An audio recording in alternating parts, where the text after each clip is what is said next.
Hello hello hello hello मेरे प्यारे बच्चों, कैसे हो आप सब लोग।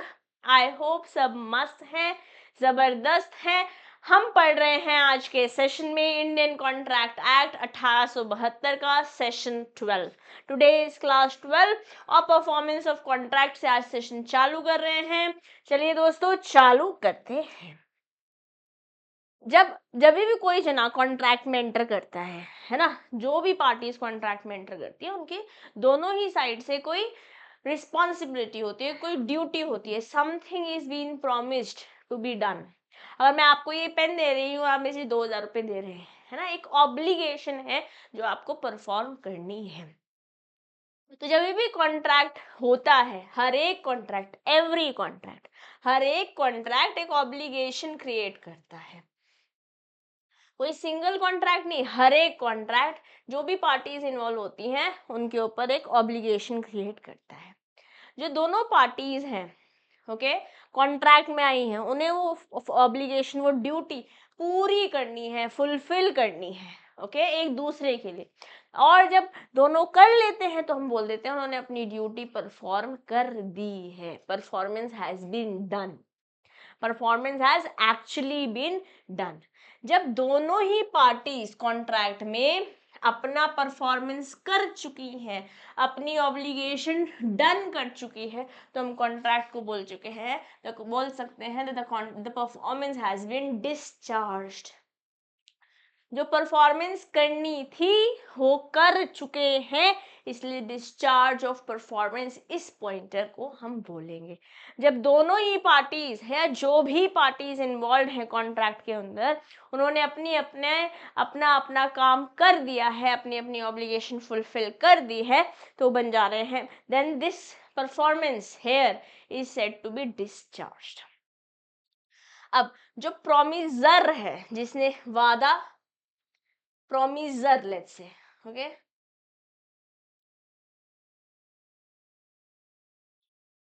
let's say this is the promiser and this is the promisee। मैंने आपको बोला कि आप मेरे से ये पेन लेना चाहेंगे क्या, तो मैं प्रोमिजर, यस, तो इस प्रोमिजर का एक्शन आफ्टर कॉन्ट्रैक्ट दो पार्ट में विभाजित है, एक है एक्चुअल परफॉर्मेंस, एक है ऑफर टू परफॉर्म। अब एक्चुअल परफॉर्मेंस और ऑफर टू परफॉर्मेंस यहाँ पे खत्म नहीं हो जाता, इसके बाद भी हम बहुत बार यूज करेंगे।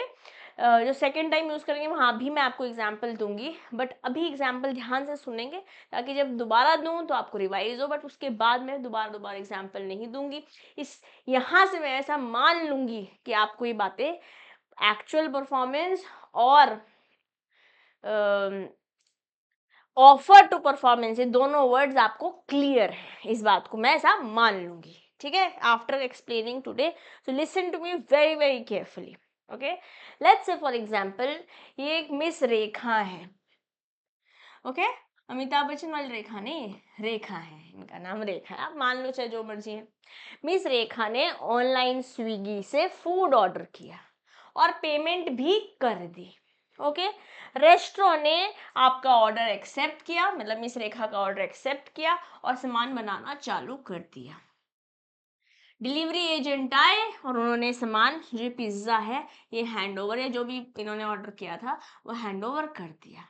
तो जैसे ही परफॉर्मेंस हो गई, ये एक्चुअल परफॉर्मेंस इज डन, और यहाँ पे कॉन्ट्रैक्ट जो है वो डिस्चार्ज है। व्हाई? क्योंकि दोनों ही पार्टी ने, इन्होंने पैसे देने थे पैसे दे दिए, इन्होंने सामान देना था सामान दे दिया। दोनों ही पार्टी ने जो भी ऑब्लिगेशन करी थी, जो भी वादे करे थे, वो निभा दिए हैं।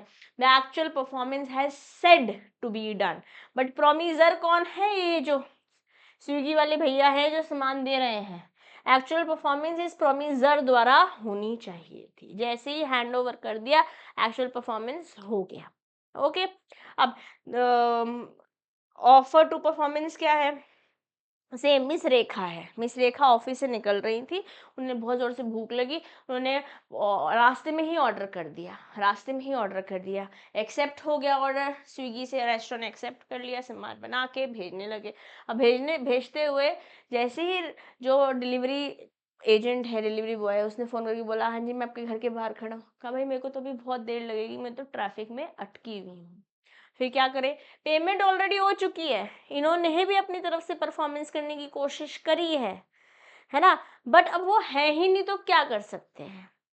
यहाँ पे है ही नहीं मिस रेखा सामान लेने के लिए, ना ही घर में कोई है, तो अब क्या कर सकते हैं। So what is happening, miss Rekha ordered food on Swiggy and paid online. पैसे ऑलरेडी हो चुके हैं पे, रेस्टोरेंट ने एक्सेप्ट किया, सामान बनाया, delivery guy is outside house of the Rekha, but Rekha says that she is stuck in traffic and won't be able to reach home some time soon. घर नहीं पहुंच पाएंगी जल्दी, मतलब नो थोड़े समय में नहीं पहुंचने वाली है। डिलीवरी यहाँ पे डिनाई हो गई, बट क्या जिन्होंने सामान देना था उन्होंने ऑफर किया था डिलीवरी करने का, परफॉर्म करने का, अपनी एक्शन, अपनी ऑब्लिगेशन को, अपनी ड्यूटी को। जी हाँ, Swiggy is now not liable for non performance, neither is required to pay, take back the order और रिटर्न बैक द मनी। तो यहाँ पर भी क्या डिस्चार्ज हो गया प्रोमिसर, हाँ हो गया, discharge of duty, discharge of performance is done. दोनों ही केसेस, चाहे वो एक्चुअल परफॉर्मेंस हो या फिर ऑफर फॉर परफॉर्मेंस हो, आई hope it is clear. Offer of performance को आप अटेम्प्टेड परफॉर्मेंस भी कहते हैं, इसको आप अटेम्प्टेड परफॉर्मेंस भी कहते हैं। ठीक है जी, चलिए। Obligation of parties to contract हमको सेक्शन 37 में दिया हुआ है।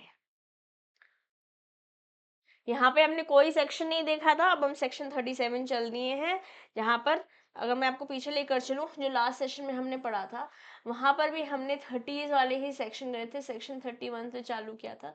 तो एक हल्का सा मैं सेक्शन को लाइन से पढ़ाना चाहती हूँ भाई आपके दिमाग में, ताकि चीज़ें अच्छे से रिटेन हो पाए। Let me just quickly show it to you.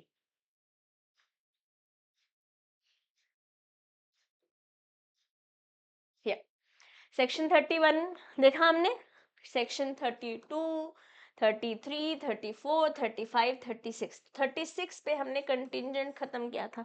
अब हम 37 पर परफॉर्मेंस लेकर चल रहे हैं।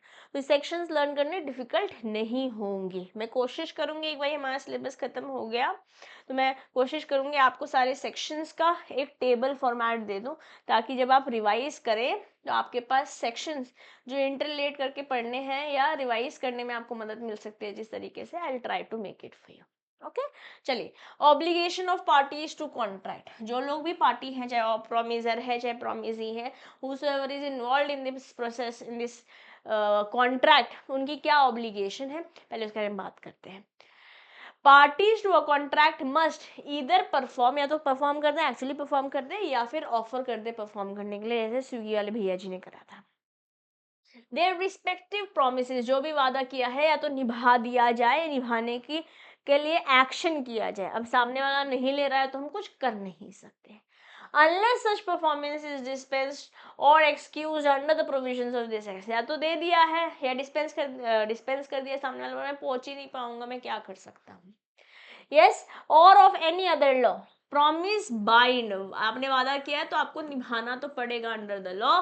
The representatives of the promisor in case of the death of such promisor before performance unless a contrary intention appears to the contract. ध्यान से last line को ध्यान से सुनेंगे।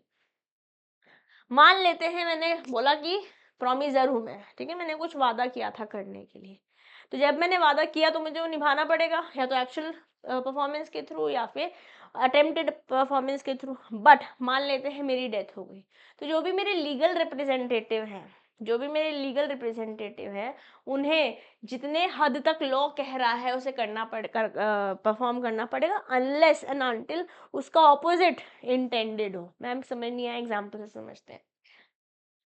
ए ने प्रॉमिस किया कि मैं तेरे को गुड्स डिलीवर करूंगा, किसको, बी को, किसी तारीख को, on certain day, on payment of ₹1000, 1000 दो और जो भी गुड्स सर्विसेज मैंने देनी थी मैं आपको डिलीवर कर दूंगा उस date.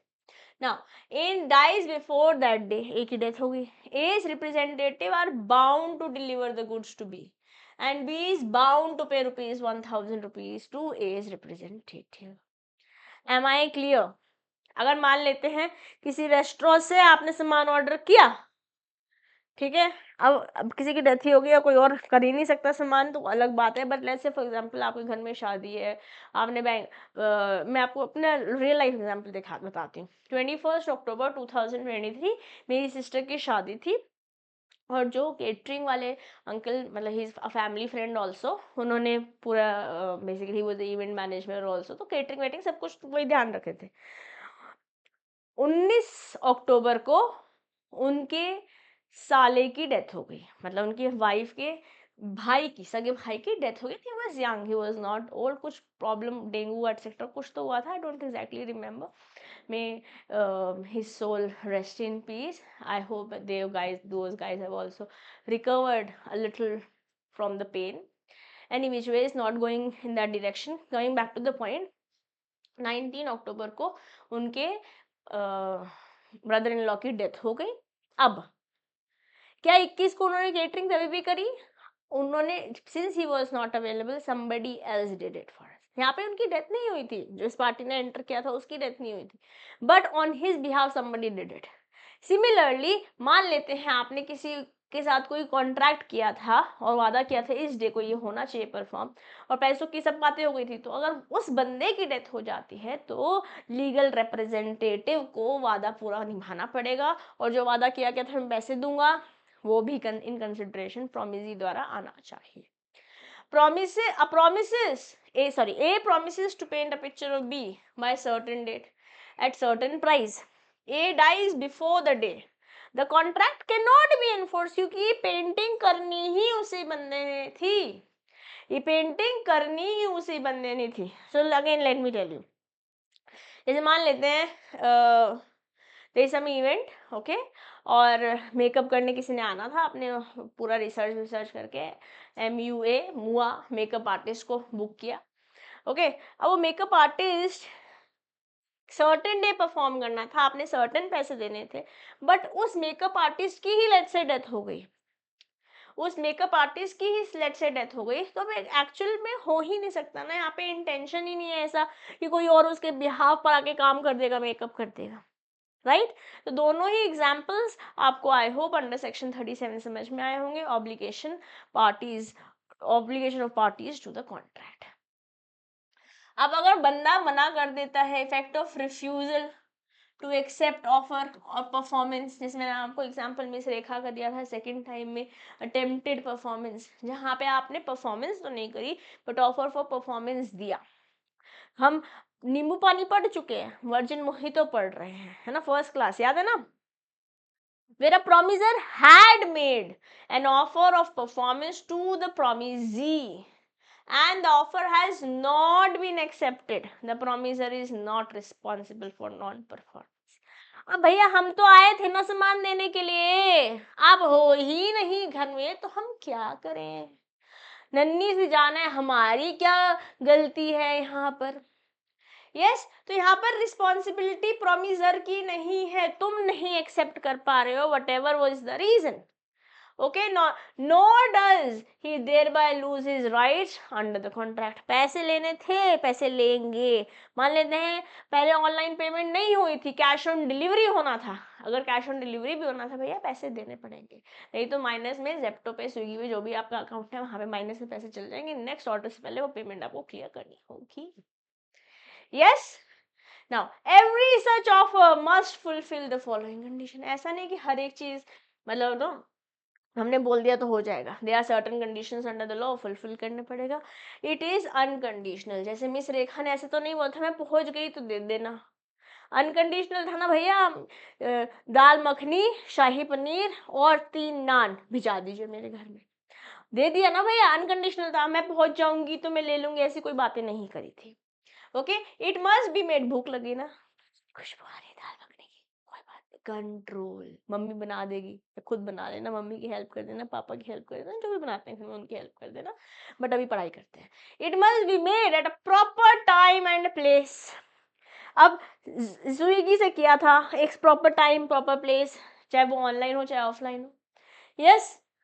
and under certain such circumstances the person to whom it is made may have a reasonable opportunity of ascertaining that the person by whom it is made is able and willing there and then to do the whole of what he is bound by his promise to be done. तो जब miss रेखा ने online Swiggy पे order place किया, Zepto Swiggy से restaurant honour के पास गया, restaurant honour ने इसको एक्सेप्ट किया, तभी भी तो मना कर सकती थी ना, भैया मैं पहुंच नहीं पाऊंगी, कैंसिल कर दो मेरा ऑर्डर। अब इसके पास कोई भी रीजनेबल ग्राउंड नहीं है कि सामान नहीं पहुंचना चाहिए, इसने बना लिया, निकल दिए बाहर रास्ते। अगर बना भी लिया उसके बाद भी कैंसिल हुआ तो ये तो पेमेंट लेगा ना भाई।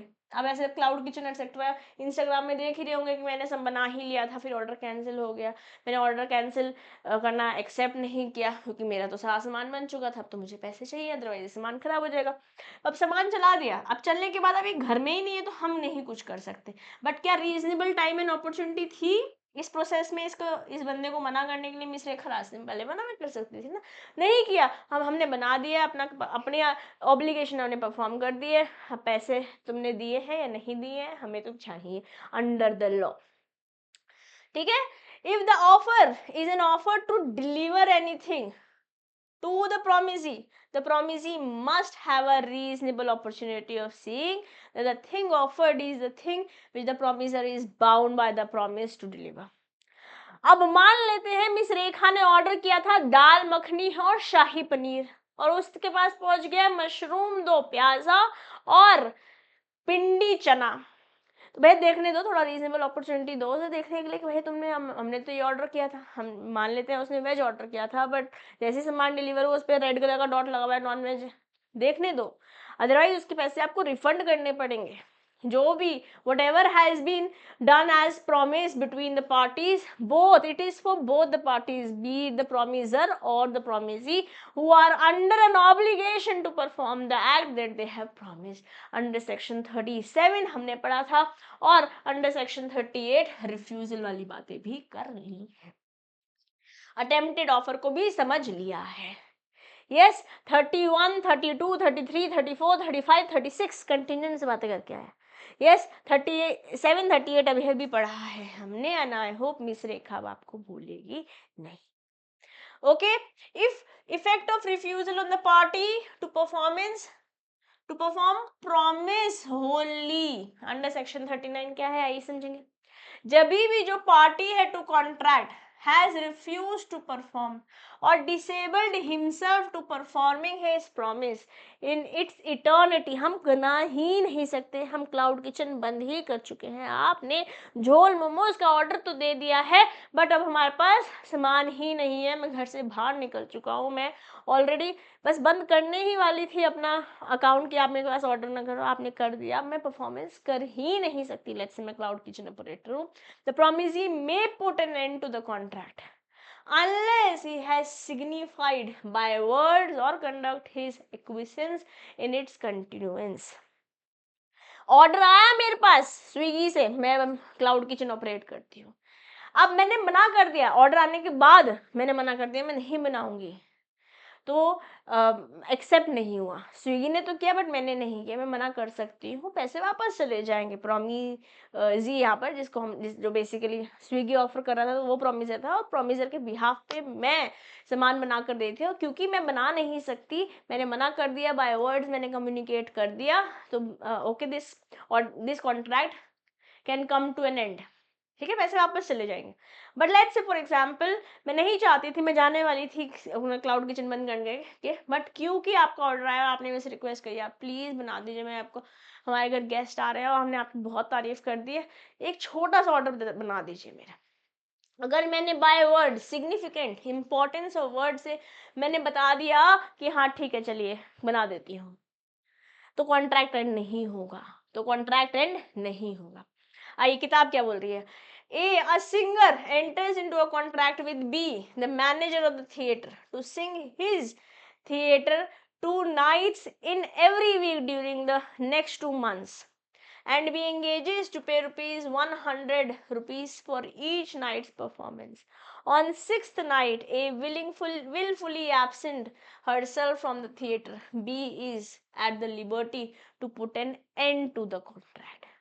2 महीने हफ्ते में 2 दिन मतलब टोटल 8 दिन परफॉर्मेंस करना होगा। छठे दिन ये बंदा आया ही नहीं जो गाना गाने वाला था, ठीक है, जो गाना गाने वाला था वो आया ही नहीं। तो क्या जो दूसरी पार्टी है, मतलब जो रेस्टोरेंट है, जो मैनेजर है, क्या मतलब इस कॉन्ट्रैक्ट को एंड पे ला सकता है? ला सकता है।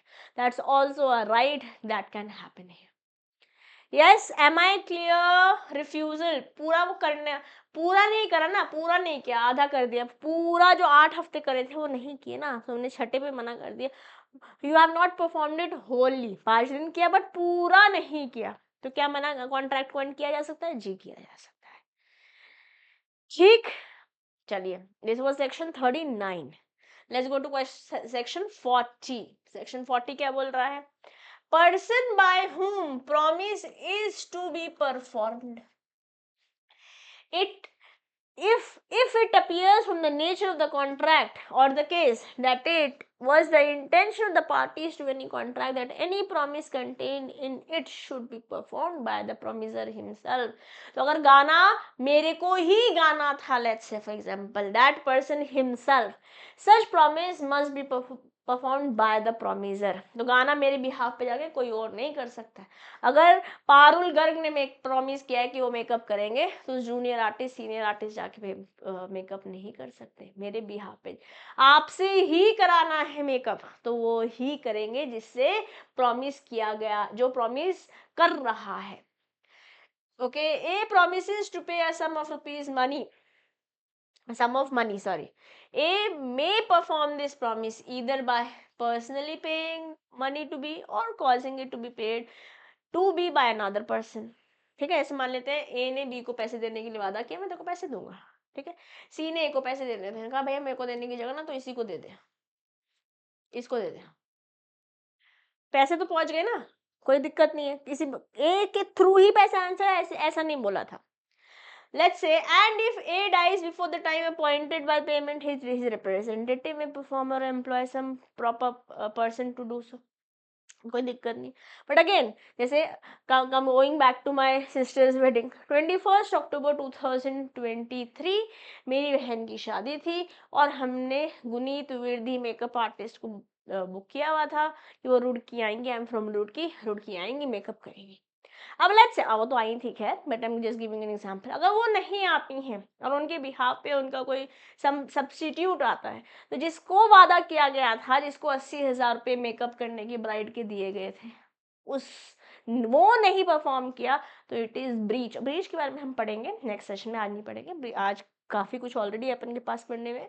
अभी हम परफॉर्मेंस पढ़ रहे हैं, हम इंडेमनिटी देखेंगे, बेलमेंट देखेंगे, गारंटी देखेंगे, प्लेज देखेंगे, एजेंसी देखेंगे। आज सेशन थोड़ा सा बड़ा मैं कोशिश करूंगी रखा जाए, ताकि हम नेक्स्ट 3 और सेशंस लगा के ख़त्म करेंगे। टोटल मैंने 14 लेक्चर्स प्लान करे हैं, हो सकता है 14 जगह 15 हो जाए, बट उससे ऊपर नहीं हम जाएंगे। इतने दिनों के अंदर हमारे को सिलेबस कंप्लीट करना है। दिस इज मतलब इंडियन कॉन्ट्रैक्ट एक्ट फिनिश करना, this is what is my agenda. Let's see how it goes.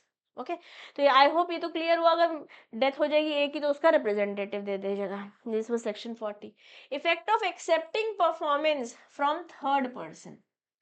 When a promisee accepts performance of the promise from a third person, he cannot afterwards enforce it against the promiser.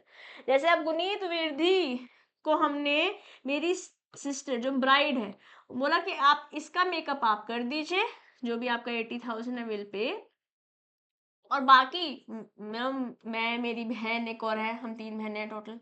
This is Disha, this is Devshree and this is my mom. हम तीनों का makeup भी होना है।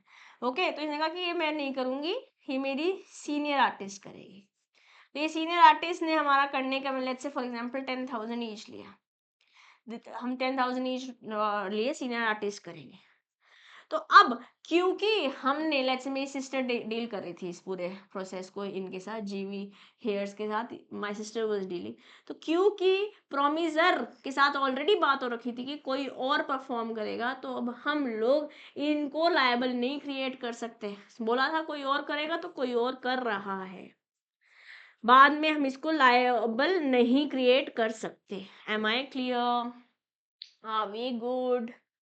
Yes, super super, प्यार प्यार से, प्यार प्यार से। अब है devolution of joint liability. Devolution of joint liability under section 42।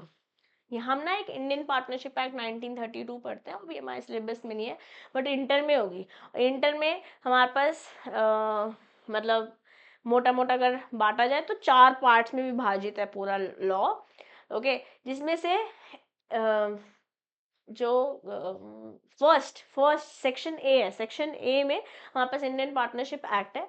जब आप इंटर में जाओगे तो पहले मैं सेक्शन ए नहीं पढ़ाऊंगी, पहले मैं सेक्शन सी पढ़ाऊंगी, जहाँ हम कंपनीज एक्ट 40% मार्क्स जो है एग्जाम में वहीं से आता है, तो पहले सेक्शन सी से करेंगे, कंपनीज एक्ट 2013 पढ़ना शुरू करेंगे। बट जब मैं वहां पर कंपनीज एक्ट पढ़ा रही होंगी तो मैं ये चाहूंगी कि आपको ये बातें क्लियर हो, at least from students who are from commerce background, who have studied foundation from me. Yes क्योंकि इंटर वैसे तो ग्रेजुएशन के बाद भी लोग आते हैं, नॉन कॉमर्स बैकग्राउंड के भी लोग आते हैं, हाँ उनके लिए शायद वहाँ पर कुछ चीज़ें नहीं होंगी, but for you those who are starting from me guys, ये बात को आज हम यहीं अपने दिल में, अपने दिमाग में, अपने जहन में उतार लेंगे, क्योंकि section A Indian partnership act 1932 में तो हमारे काम आने ही वाला है इंटर में, ठीक है। बट क्योंकि मैंने आपको बोला मैं पहले कंपनीज एक्ट पढ़ाऊंगी आपको और फिर हम सेक्शन ए में जाएंगे, पहले हम सेक्शन 3 पढ़ लेंगे, तो ये बात ध्यान रखेंगे कि ये टॉपिक हमारे को वहाँ भी चीज़ों को समझने में मदद करेगा। फर्स्ट सेशन में ही इंटर में जो मैं फर्स्ट सेशन कंपनीज एक्ट पढ़ाऊंगी वहीं पर ये पॉइंटर आपको काम आएगा। तो आज का सेशन और ये पॉइंटर बहुत इंपॉर्टेंट है, ठीक है, ध्यान से। Devolution of joint liability, joint liability जब एक से ज्यादा लोग साथ मिलकर कुछ काम कर रहे होते हैं, ऐसा नहीं कि हम आज पहली बार पढ़ रहे हैं इसके बारे में, हम पहले भी पढ़ के आए हैं, बाबू भैया राजू और श्याम की कहानी लक्ष्मी चिट फंड के साथ पढ़ा है ना, थोड़े दिन पहले पढ़ा था अपन ने। अब उसी को कहानी को समझते हैं। लेट्स से पार्टनरशिप में ही बात हो रही है, जॉइंट लायबिलिटी है, लेट्स से फॉर एग्जांपल करे कोई भरे कोई वाली सिनेरियो में हम फंसे हुए हैं, तो किस तरीके से डिवोल्यूशन होता है आइए एक एक करके समझते हैं। ओके, बाबू भैया राजू और श्याम, ये तीन लेट्स से इन लोगों ने, बाबू भैया राजू एंड श्याम ने ज्वाइंटली बोरो किया। It could be a partnership firm, जिसकी वजह से कार्डिनल प्रिंसिपल हो जाता है, कार्डिनल रूल हो जाता है इंडियन पार्टनरशिप एक्ट का, हम पहले भी पढ़े हैं। पर लेट्स से पार्टनरशिप ने ज्वाइंटली इन लोगों ने लोन लिया था, ज्वाइंटली इन्होंने 10 लाख रुपए, ज्वाइंटली इन्होंने 10 लाख रुपए बोरो करे थे, 10 लाख रुपीज बोरो करे थे कचरा सेठ से। All three are jointly and severally, मतलब साथ मिलके भी, तीनों साथ मिलके भी और अकेले अकेले भी उतने ही रिस्पॉन्सिबल है जितने अकेले अकेले हैं। अगर कचरा सेठ खाली बाबू भेज गए 10 लाख रुपए दो तो देने पड़ेंगे, बाकी सबसे बाद में ले सकते हैं, ये बाद में ऑफकोर्स बाद में ले लेंगे, ठीक है। अब अगर मान लेते हैं इन्होंने इनको पेमेंट कर दी है, लेट्स से बाबू भैया ने कचरा सेठ को पेमेंट कर दी है, तो बाद में कचरा सेठ की पोजीशन में बाबू भैया आ जाएंगे, ये लोग अपना अपना हिस्सा देंगे। Technically speaking this is how Indian partnership act 1932 also works, या जॉइंट लायबिलिटी का केस भी ऐसे वर्क करता है। But for now jointly and severally कचरा सेठ के लिए लायबिलिटी तीनों की ही है। In case any of the three dies, rest two will have to pay back. In case all the three dies, their legal representatives will have to pay. But legal representative उतना ही दे सकते हैं जितना let's say उनकी जैसे इनकी property है वहां से आई 2 लाख रुपए है, तो इनका लीगल रिप्रेजेंटेटिव से उतना ही दे सकता है, मैक्सिमम उतना ही दे सकता है जितना उसको इनहेरिट हुआ है बाबू भैया से।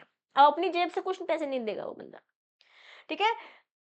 Will have to clear the dues, Kachra Seth के पैसे जो वादा किया है वो निभाना पड़ेगा। जब जॉइंटली आप लोन ले रहे हैं तो जॉइंटली और सेवरली दोनों तरीकों से जो भी जॉइंटली लायबल है they will have to perform their obligation, and only then devolution happens.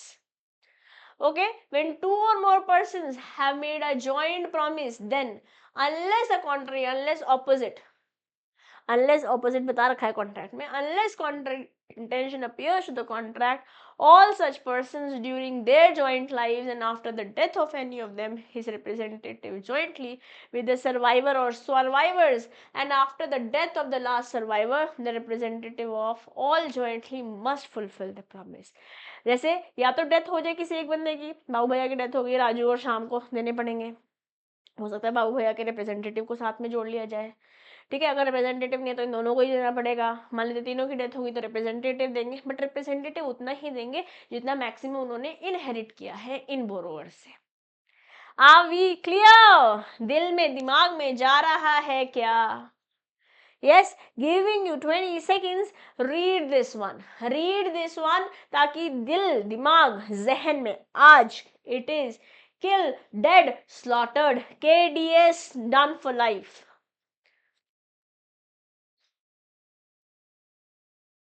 Yes? चलिए, आई होप पढ़ लिया है, नहीं पढ़ा है तो पॉज कर लीजिए वीडियो, देखिए और फिर आगे बढ़िए, है ना। रिकॉर्डिंग में बढ़िया पॉसिबिलिटी अपन के पास प्रोविजन है कि हम पॉज कर सकते हैं।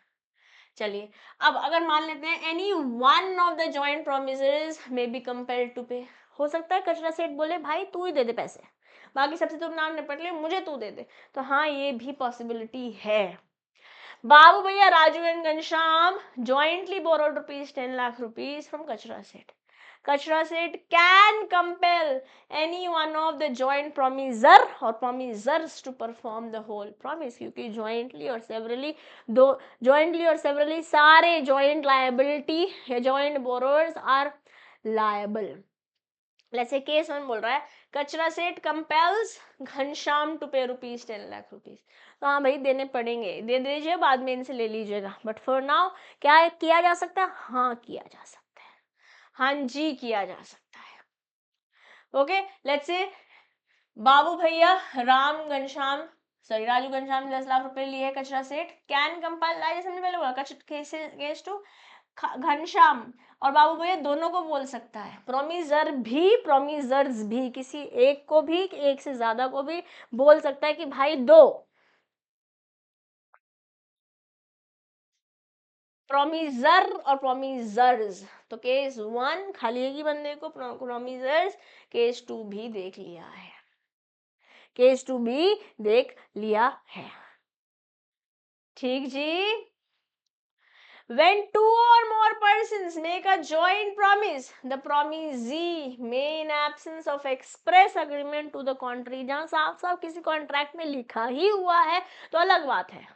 यस, फिर तो जो कॉन्ट्रैक्ट में लिखा हुआ है उस पर सबने साइन किया है। compel any one or more such joint promises to perform. Let's say Raju, Babu भैया और Shyam jointly promise Kachra Seth to donate 30 lakh to a community project by the end of the month. If Raju fails to contribute his share and only Babu Bhaiya and Shyam are willing to pay, तो कचरा सेठ compel कर सकता है बाबू भैया को और शाम को कि भैया पूरे 30 लाख रुपए दो, क्योंकि एक्सप्रेसली किसी में ये नहीं लिखा था कि हर कोई 10-10 देने वाला है या अपना अपना हिस्सा देगा, जॉइंटली बोला था हम मिलकर तीनों 30 लाख रुपए देने वाले हैं। अब एक नहीं दे पा रहा, इसमें कचरा सेठ की कोई लायबिलिटी नहीं है, जॉइंटली आपने प्रॉमिस किया था तो लायबिलिटी भी जॉइंटली और सेवरली हो जा रही है। Yes, very well. Each promisor may compel contribution, contribution तीनों से लेने के लिए कंपेल किया जा सकता है।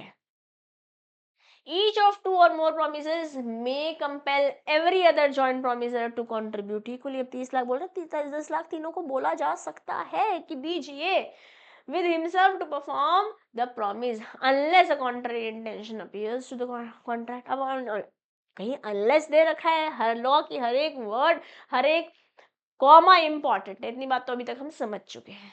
हाँ, अनलेस अगर कॉन्ट्रैक्ट में ही कुछ और लिखा है तो अलग ही बात है।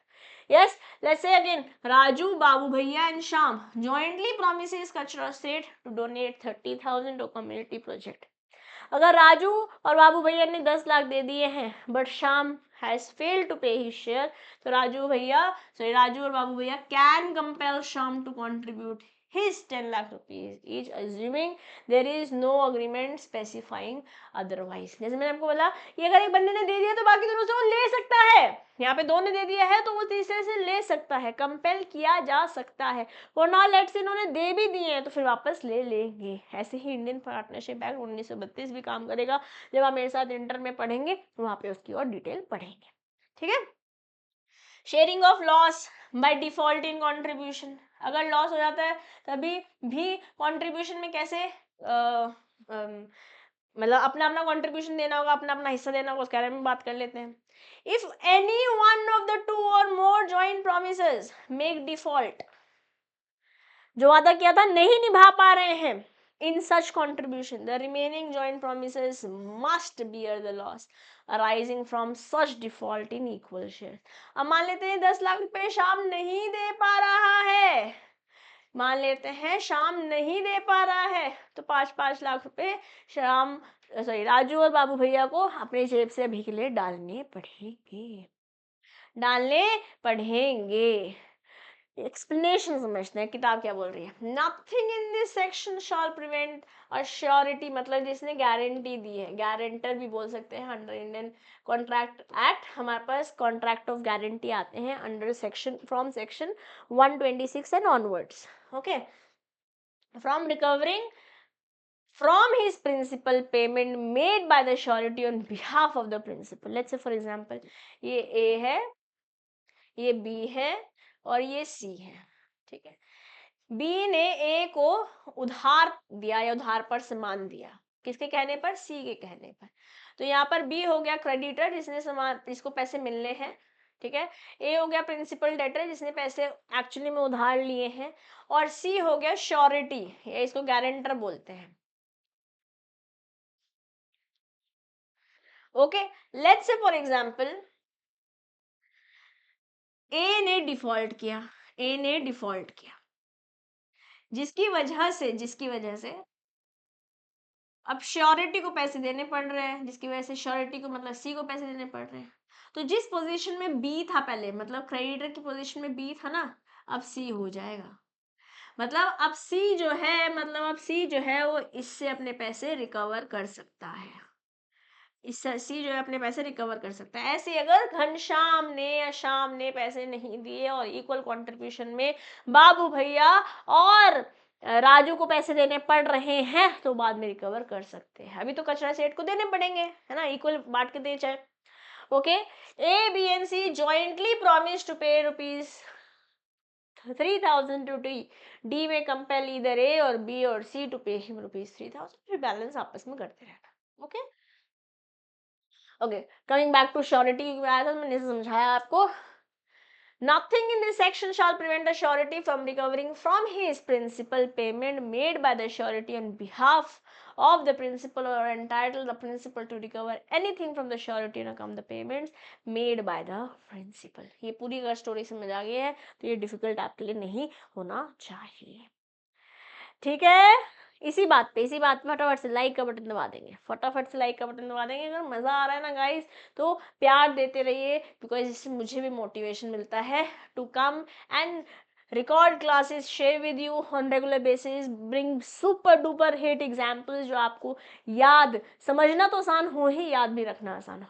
एमसीक्यूज में हो सकता है आपको भी याद करने की बहुत ज़्यादा रेलेवेंस ना समझ में आ रही हो, बट गाइस वो कहते हैं ना, करत करत अभ्यास के जड़मत होए सुधान, रसरी आवत जावत है सिल पर पड़त निशान. जब पत्थर पे निशान पड़ जाएंगे, रस्सी आती जाती रहेगी. और उसी तरीके से जब आप रोज मेहनत करते रहोगे, रोज इनपुट लेते रहोगे, रोज कंटेंट को पढ़ते रहोगे, रोज नए नए एग्जाम्पल लेकर आते रहेंगे अपन, आप समझते रहेंगे, ये फाउंडेशन में तो आपको रिजल्ट्स देगा ही, बट इंटर भी बुलंदी से हम क्लियर कर पाएंगे, क्योंकि वहां पर एमसीक्यू नहीं है, वहां पर अपने यहाँ सब्जेक्टिव पेपर है, लिखना पड़ेगा. 100 नंबर का पेपर आने वाला है जिसको आप लिखेंगे, है ना.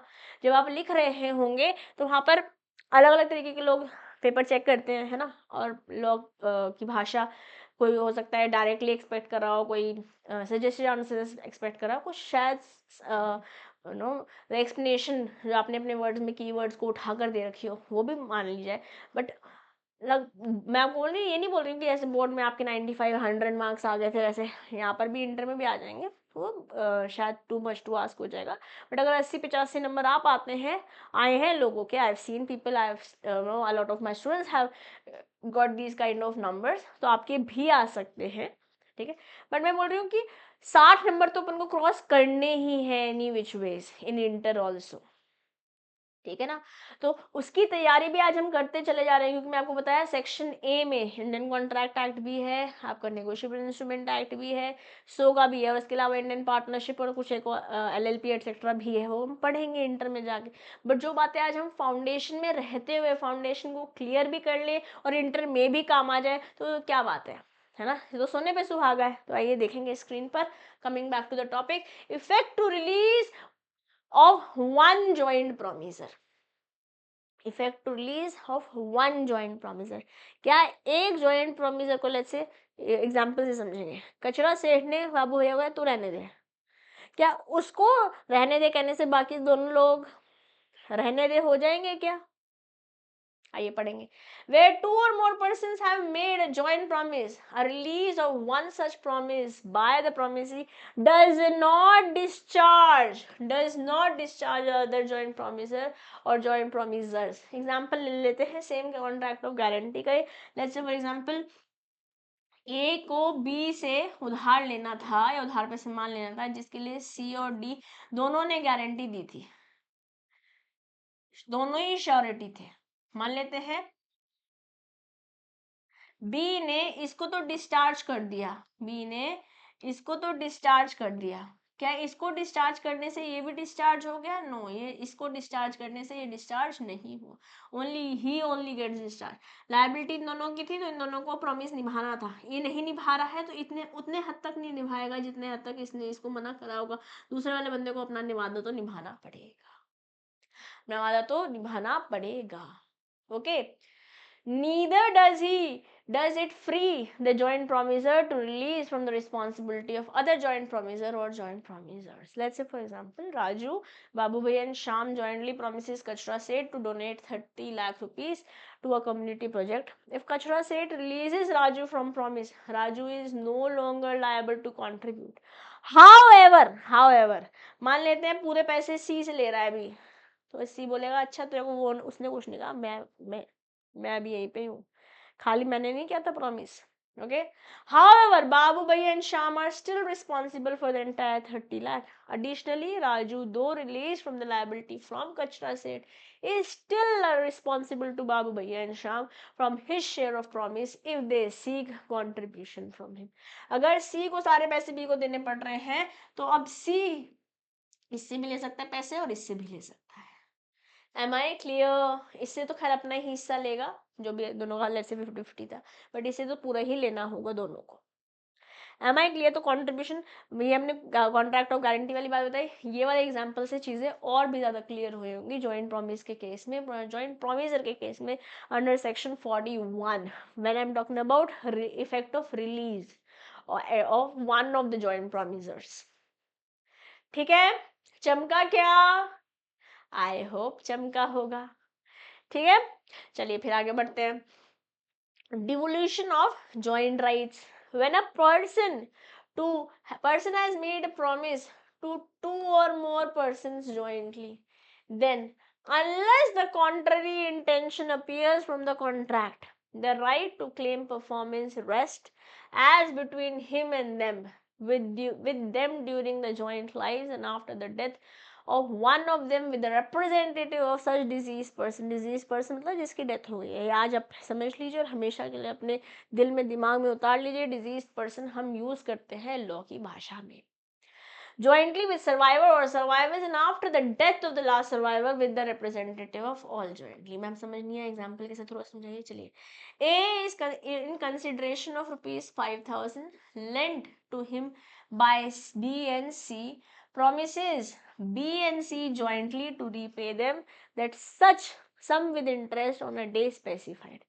बी और सी से दोनों से मिलकर ए ने उधार लिया था या सामान लिया था, बोलते मैं पैसे इस दिन दे दूंगा, बी की डेथ हो गई, इसकी डेथ हो गई।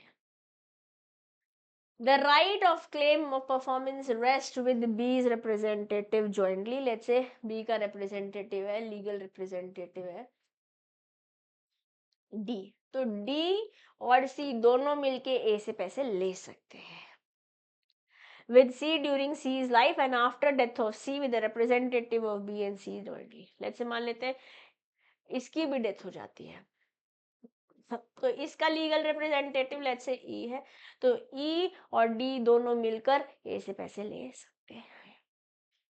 बहुत बारीक बात है बट बहुत इंपॉर्टेंट बात है, क्योंकि जब भी क्वेश्चन केस के फॉर्म में आएंगे और एज प्रोफेशनल्स हम रेडी होने चाहिए। It is not only from the purview of examination but also for our profession to be fulfilled. जिस दिन हमारे पास क्लाइंट्स आएंगे रियल लाइफ, वो तो केस ही होंगे ना, वो तो रियल लाइफ एग्जाम्पल्स ही होंगे ना, एग्जाम्पल नहीं, वो तो रियल लाइफ सिचुएशन होंगे। अभी हम एग्जाम्पल के थ्रू पढ़ रहे हैं। ठीक है जी, चलिए, मुझे लग रहा है आज के लिए बहुत सारी इन्फॉर्मेशन हो गई है। ओके, विल हैव टू सी कि हम कितना आज डाल सकते हैं। कोई बात नहीं, 14 की जगह 15 क्लास भी होंगे, इट इज़ फाइन। 16 भी हो जाएंगे तो भी कोई दिक्कत नहीं है, कोशिश करेंगे 14 में ही हो। बट लेट्स से जो मैंने आज सोचा है, it seems a lot of information already is going to you. Let's see, will take all of that in today's session, या फिर जो स्पेशल कॉन्ट्रैक्ट्स हैं starting from indemnity, guarantee, bailment, pledge and agency, ये पांचों special act के अंदर। मैंने first day भी थोड़ा सा आपको टच बेस किया था। बहुत ज़्यादा सिलेबस में नहीं, थोड़ा बहुत ही है, बट जो भी थोड़ा बहुत है उसको पढ़ना तो पड़ेगा ना, एग्जाम में बन सकते हैं वहाँ से क्वेश्चन, और बहुत इंटरेस्टिंग है, मज़ा आपको आएगा। अगर वो हम आज कर पाएंगे तो ठीक है, वरना फिर 14 की जगह 15 सेशंस 100% हो जाएंगे। ठीक है, चलो आओ, coming back to the topic, devolution of joint rights under section 45। Babu भैया, Raju and Ghanshyam jointly lent rupees 10 lakh to Kachra Seth. In case any of the receiver dies, their legal representative, along with the rest of survivors, can recover the money. यहाँ पर पैसे दिए हैं, पीछे पैसे लिए थे, यहाँ पर पैसे दिए हैं, पीछे पैसे लिए थे। जब दिए हैं तो ले भी सकते हैं, जब दिए हैं तो लेंगे भी। अगर मान लेते हैं डेथ हो जाती है किसी की भी, तो लीगल रिप्रेजेंटेटिव ले पाएंगे। जैसे लीगल रिप्रेजेंटेटिव को maximum to the amount that they have inherited from the deceased person देना था, उसी तरीके से ऐसे लेंगे भी लीगल रिप्रेजेंटेटिव, लेने के भी उतने ही हकदार हैं जितने देने के थे। ठीक है, चलिए, ये यहाँ पर तो खत्म हुआ। ये आप ये वाला टॉपिक तो हम आज पढ़ेंगे। अगर लगेगा कि हम कॉन्ट्रैक्ट ऑफ इंडेमनिटी ऑनवर्ड्स पढ़ पाएंगे तो अच्छी बात है, नहीं तो at least this topic I will like to do today, क्योंकि परफॉर्मेंस चालू किया तो परफॉर्मेंस को पूरा फिनिश करेंगे। बात करते हैं time and place of performance. बहुत अच्छे अच्छे एग्जाम्पल के साथ मेरे टॉपिक लेकर आई हूँ, आपको मजा आएगा। ओके, इस बात की मैं आपको गारंटी दे सकती हूँ, इसलिए ध्यान से मेरे साथ बने रहिएगा। ये है मिस्टर ए, ये है mister B. Okay, mister A ने मिस्टर बी को कुछ गुड्स दिए, अब ये पैसे देंगे इन रिटर्न। अब मान लेते हैं कॉन्ट्रैक्ट में मेंशन किया हुआ था कि किस डेट को सामान जाना है, किस टाइम को सामान जाना है। ओके, डेट और टाइम लेट से बाद में बता रखा है, अगर बता रखा है तो उसी दिन करेंगे, नहीं बताया बोला कि बाद में बताते हैं। Will have to perform the contract, जो भी डेट बता रखी है उस डेट पे परफॉर्म करना पड़ेगा, या जो डेट फ्यूचर में बताएंगे कॉन्ट्रैक्ट के अकॉर्डिंग, उसके अकॉर्डिंग आपको परफॉर्मेंस करनी होगी।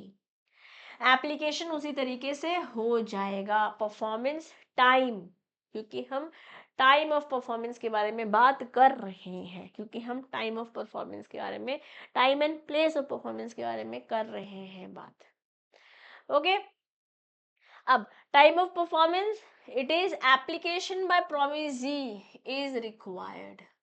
It is the duty of the promisee to tell the date and proper time. तो मान लेते हैं, अगेन मैं गुनीत विद्दी वाला एग्जांपल लेती हूँ। मेरी सिस्टर की शादी 21 अक्टूबर को है, रुड़की में है, ब्राइड रात को 8 बजे तक रेडी मिलनी चाहिए।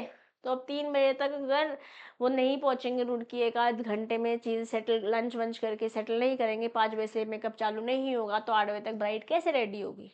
तो ये कौन बताएगा? ये प्रोमिजी बताएगा, ये मेरी सिस्टर को बताना पड़ेगा, गुनीत विधि को। ठीक है, तो it will be performance as per the application, जैसे हमने वादा किया है। प्रोमिजी ने बताया this is my requirement for the promisor to perform the activity that is been promised as per the contract.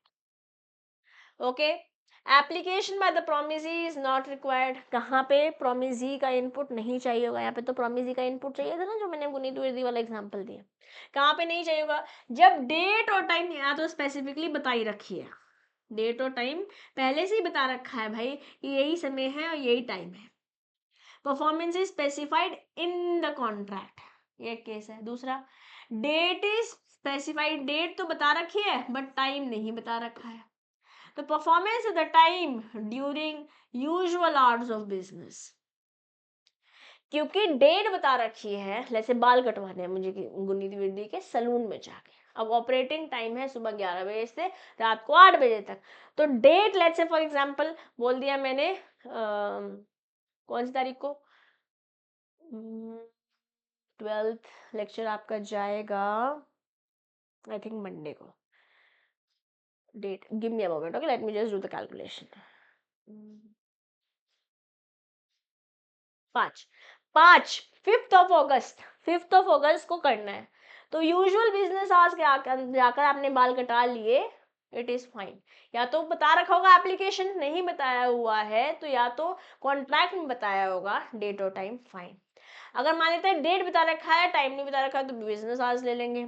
Let's say date भी नहीं बता, डेट तो नहीं बता रखी बट टाइम बता रखा है कॉन्ट्रैक्ट, तो it is within a reasonable time.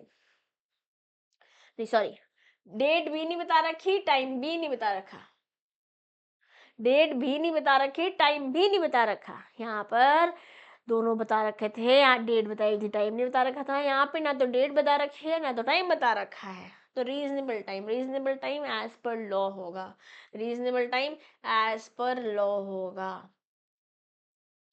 अपनी मर्जी से नहीं, आपको हो सकता है रीजनेबल कुछ और लग रहा हो, मुझे हो सकता है रीजनेबल कुछ और लग रहा हो. It doesn't happen like that. Okay, चलिए. Time and place of performance section 46 से सेक्शन 50 के बारे में के अंतर्गत हम बातें करेंगे. जो टाइम और प्लेस है परफॉर्मेंस की कॉन्ट्रैक्ट में या तो अग्रीमेंट के द्वारा बता रखा होगा, पार्टीज द्वारा अग्रीमेंट के अंदर. The rules of regarding time and place बता रखे हैं, जैसे मैंने पीछे चार्ट में बताया था, वही बातें हम यहाँ पर हम पढ़ने वाले हैं. बट जनरली कॉन्ट्रैक्ट में बता रखा होता है तो application as per the promise ही हो जाएगा. अगर नहीं बताया हुआ है तो हमने या सॉरी, प्रोमिसी की एप्लीकेशन कहाँ चाहिए, हमने एक केस वो देखा. प्रोमिसी की एप्लीकेशन कहाँ नहीं चाहिए, 3 केसेस हमने वहां देखे. जहाँ कॉन्ट्रैक्ट के अंदर ही सब मेंशन था, जहाँ पे कॉन्ट्रैक्ट में डेट बता रखा था, टाइम नहीं बता रखा था, जहाँ कॉन्ट्रैक्ट में डेट और टाइम दोनों नहीं बताया हुआ था बट एप्लीकेशन नहीं चाहिए था प्रोमिसी की. तो 2 बातें हमने चार्ट के थ्रू देखी थी, उसी को सेक्शन 46 से सेक्शन 50 के अंदर हम पढ़ने वाले हैं. Okay, time of performance of promise where no application is to be made and no time is specified. ना तो एप्लीकेशन इज मेड, ना ही टाइम बता रखा है, ना ही टाइम बता रखा है. ठीक है, तो इस सेक्शन 46 में सेकंड बच्चा पढ़ा था हमने नो एप्लीकेशन में. Whereby the contract the promiser is to perform his promise without application by promisee and no time of performance is specified. Engagement must be performed within a reasonable time. Reasonable time would depend on the nature of the contract. In case of dispute, court decide करेगा. Reasonable time में होना चाहिए, ऐसे business hours reasonable time ही है ना, usual business hours reasonable time ही है. Time and place of performance of promise where time is specified and no application to be made. Time बता रखा है. Okay, हाँ. Let's say A promised to deliver goods at B's warehouse on 1st of January. On that day, A brings the goods to B's warehouse, but after the usual hours. तो क्या reasonable time में आया? नहीं ना. And they are not received. A has not performed his promise. अब 11 से 8 के बीच में अगर बाल कटवाने आए और आप थे नहीं, रॉन्ग है. 8 बजे के बाद आए तो आपकी गलती हो जाएगी, बिकॉज यहाँ पर application by promise is not required. Yes, and I hope this example is also clear. Usual hours के बाद आए हो, आपने अपना परफॉर्मेंस परफॉर्म नहीं किया है, आपने प्रॉमिस अपना परफॉर्म नहीं किया है. यहाँ पे डे तो बता रखा था, लेट्स से टाइम नहीं बताया हुआ था. टाइम को हम रीजनेबल टाइम के अंतर्गत ले लेंगे as per section 47 of Indian contract act 1872. When a promise is to be performed on a certain day and the promisor has undertaken to perform it without application by the promisee, the promisor may perform it at any time during the usual hours of business on such day and at such place at which the promise ought to be performed. ठीक है, I hope this is also clear. Section 48 क्या बोलता है? Application for performance on certain day to be a proper time and place. When a promise is to be performed on certain day and the promisor has not performed it without application by the promisee, it is the duty of the promisee to apply for performance at the proper place and within the usual hours of business. First वाला case जहाँ पे application of promisee is required, जहाँ पे application of promisee is required. ठीक है, मैंने गुणित वृद्धि का एग्जांपल दिया. I hope it is clear. यहाँ पर प्रोमिसी का एक्शन चाहिए होगा. Place for performance of place for performance of promise where no application to be made and no place fixed for performance. Place नहीं बता रखी है. जब भी कोई प्रॉमिस हुआ है कि वो करा जाएगा विदाउट एप्लीकेशन, मतलब वो 3 केसेस पड़े ना विदाउट एप्लीकेशन वाले. By the promisee no place is fixed for the performance. It is the duty of the promisor to apply to the promisee to appoint a reasonable place for the performance of the promise and to perform it at such place. Place नहीं बता रखी थी but promisee को अब की duty हो जाएगी कि भैया इस जगह आना पड़ेगा. A undertakes to deliver 1,000 mons of jute to be on fixed day. A must apply to appoint a reasonable place for the purpose of receiving it. अब ये जो 1,000 mons आने हैं कहाँ आएंगे भाई? प्लेस तो बताओ. जैसे मेरे पापा का बिजनेस है, ट्रक आता है, बंडल्स ऑफ फॉर्म आते हैं. अब उतने बड़े बड़े बंडल होते हैं, लार्ज बंडल्स, इस बोर्ड से भी बड़े. ठीक है, उनको रखने की जगह तो बताओगे ना, कहाँ प्लेस होगा वो. ऑर्डर कर दिया, मेरे पापा रुड़की रहते हैं, लेट्स से ऑर्डर मुजफ्फरनगर से जा रहा है रुड़की. ट्रक पहुंच गया है, उतरेगा कहाँ? जगह तो बतानी पड़ेगी ना. Yes. Appoint a reasonable place for the purpose of receiving it and must deliver to him at such place. अब अगर बताया कि गोडाउन में ही आना है, वो मेरे घर पहुंच गए हैं, तो घर में तो नहीं रखे, जैसे घर में है प्लेस बट छोटा गोडाउन है, बड़े गोडाउन में अगर जाना है तो वहीं पहुंचाना पड़ेगा. Otherwise the promisor is at fault. Otherwise the promisor is at fault. Am I clear? Yes. धीरे धीरे अपने दिल में उतारेंगे ये सारे टॉपिक्स. जितना कंसेप्ट हम क्लास में समझ सकते हैं उतना तो अपने दिल में उतारना ही है, बट जहाँ पे भी आपको लगे कि मैम रिवीजन करना पड़ेगा तो ये नोट्स मैं आपके साथ शेयर करूँगी on in the Telegram group. If you haven't join the Telegram group उसको ज्वाइन कर लीजिए. लॉ बाय CMA दिशा दुआ.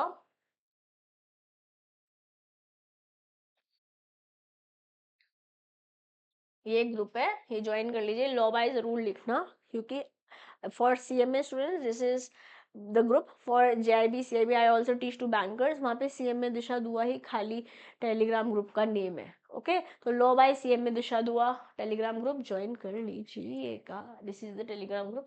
आई will be sharing the notes here. जैसे इंडियन कॉन्ट्रैक्ट एक्ट खत्म होगा पूरे नोट्स मैं आपके साथ शेयर कर दूंगी. चलिए. The performance of any promise made by may be made in any manner or at any time with promise which the promise prescribes or sanction. Performance in manner or at time prescribed or sanctioned by the promisee. Let's say for example, B ने 2,000 रुपए देने थे A को. इसने credit पे सामान लिया हुआ था, इसने देने हैं, इसने पैसे देने हैं किसको? A को. कितने? 2,000 रुपए. A desires B to pay the amount to A's account with C a banker. मतलब A के बैंक अकाउंट में जो कि C के बैंक के पास है. B who also banks with C orders the amount to be transferred from his account to A's credit, and this is done by C. Afterwards, and before A knows of the transfer, C fails. There has been a good payment by B. Let's say A ने बोला B को कि C मेरे bank के अंदर पैसे दे देना. B का भी अकाउंट C ही था. B ने C को बोल दिया मेरे अकाउंट से पैसे ले काट के A के अकाउंट में दे देना. अब B ने तो अपना वादा कर दिया, लेट्स से C ने दिए ही नहीं, तो इसमें B की कोई गलती नहीं है. इसमें B की कोई गलती नहीं है. परफॉर्मेंस इन मैनर, बोला था ना C को देने को, तो C को दे दिया. इस तरीके से एजेंट जैसे ही हो गया, एजेंट जैसे ही हो गया. हमने पीछे एजेंट के बारे में हल्की फुल्की बातें पढ़ी है कि अगर C को एजेंट मान लेते हैं, एजेंट को दे दिया, तुमने बोला था, अब B की लायबिलिटी खत्म. B की लायबिलिटी खत्म. अब A जाने और C जाने, B is out of picture. Okay, now performance of reciprocal promises. Reciprocal promises हम पीछे पढ़ कर आए, जब हमने सेकेंड डे या फर्स्ट डे सेशन में डेफिनेशंस देखी थी, वहाँ पे हमने रेसिप्रोकल प्रॉमिस किया था कि अगर पैसे दे रहे हैं तो आइसक्रीम मिल रही है. यस, तो reciprocal promise under section 51 to 54 and section 57 पढ़ेंगे. कोई कोई सिचुएशन ऐसी होती है कि कॉन्ट्रैक्ट के अंदर there may be multiple promises and both the parties need to perform with a sequence. Let's say promissory is not bound to perform unless the reciprocal promisee is ready and willing to perform under section 51. दोनों ही parties को, जैसे इसने इसको कुछ देना, इसने इसको कुछ देना, फिर इसने कुछ देना, फिर इसने कुछ देना है. ठीक है, या इसने इसको कुछ देना, इसने इसको कुछ देना, फिर इसने इसको कुछ देना, फिर इसने कुछ देना है. Let's say this is how it is happening. Reciprocally, it is not only consideration, both the parties are giving and taking something from each other. Okay, promissory is not bound to perform unless the reciprocal promisee is ready and willing to perform. When a contract consists of reciprocal promises to be simultaneously performed, no promisor need to perform his promise unless the promisee is ready and willing to perform his reciprocal promise. Example के साथ समझते हैं, चीजें समझनी आसान हो जाएगी. ठीक है, A and B contracts that A shall deliver goods to be paid for by B on delivery. A need not deliver the goods unless the B is ready and willing to pay for the goods on delivery. Ice cream के पैसे, let's say kulfi लेने गए, 25 रुपए की कुल्फी थी. ठीक है, तो 25 रुपए दोगे तो कुल्फी ले लोगे, कुल्फी नहीं देंगे जब तक 25 रुपए नहीं मिलेंगे. उसी तरीके से यहाँ पर गुड्स डिलीवर नहीं करेंगे जब तक आप पैसे नहीं देंगे. B need not pay for the goods unless A is ready and willing to deliver them on payment. और जो जैसे आप कुल्फी लेने गए थे, आप पैसे भी दे रहे हो, तो ये बात ध्यान से कि पैसे देंगे तो कुल्फी मिलनी चाहिए. उसी तरीके से जूते दे दो, पैसे ले लो. खैर वो तो सोशल रिलेशनशिप है, वहाँ लीगल रिलेशनशिप है नहीं, तो कॉन्ट्रैक्ट में तो नहीं जा पाएंगे. अभी रिसेंटली मैं बात देख रही थी, कुछ इंस्टाग्राम पे आ रहा था या किसी न्यूज़ में मैंने देखा था कि एक जीजा ने साली को जूते चुराई में नाराज हो गया कि जूते इसको चुरा लिए और टक टक टक टक कर दिया. वहां पर इंडियन कॉन्ट्रैक्ट एक्ट में इंडियन लॉ जरूर आ जाएगा वायलेंस के केस में. ठीक है, CRPC भी लग सकता है. But for now, understand this is how it is happening on the screen. Am I clear, everybody? चलिए, order of performance of reciprocal promise किस सीक्वेंस में होगा, इसके बारे में बात हो रखी है अंडर सेक्शन 52. तो हमने बोला under section 51 to 54 reciprocal promises और सेक्शन 57 भी है. 51 यहाँ पे आप बता नहीं रखा है स्पेसिफिकली, बट दिस वाज 51. हम लोग हमें सेक्शन अच्छा बताया हुआ भी होगा. Let me just check, but मैंने बुक में पढ़ा था. ये सेक्शन 51. सेक्शन 52 देखे तो आइए देखेंगे. Where the order in which the reciprocal promises are to be performed is expressly fixed. पीछे वाले में तो बता नहीं रखा था ना कि कौन पहले करेगा कौन बाद में करेगा. जहाँ पे expressly fix हो रखा होगा, जैसे A and B contract that A shall build a house for B at a fixed price. A's promise to build the house must be performed before B is promised to pay for it. आप सामान दोगे तो पैसे मिलेंगे, सामान नहीं दोगे तो पैसे नहीं मिलेंगे. पहले सामान देना होगा, पहले घर बिल्ड करके देना होगा तो पैसे मिलेंगे. Okay, where the order in which reciprocal promises are to be performed is expressly, साफ साफ बता रखा है, साफ साफ बताया हुआ है, by the contract they shall be performed in the order, and where the order is not expressly fixed by the contract they shall be performed in order with the which the nature of transaction requires. जैसे कुल्फी है, कुल्फी पकड़ा लो, एक हाथ से पैसे ले लो, या पहले गोलगप्पे खिला लो फिर पैसे दे लेना, तो या तो नेचर में चलेगा या फिर एक्सप्रेसली बता रखा होगा पहले पैसे दे दो फिर चढ़ते हैं. Okay, am I clear? Yes, very very good. Now, liability of party preventing event on which the contract is to be taken is to take effect. Liability of party preventing event on which the contract is to take effect. इस example से समझेंगे फिर ऊपर आएंगे. Let's say A and B contracts that B shall execute certain work. कुछ काम करना है, कुछ काम करना है, certain work for A. For 1000 rupees, 1000 रुपए के लिए. कितना?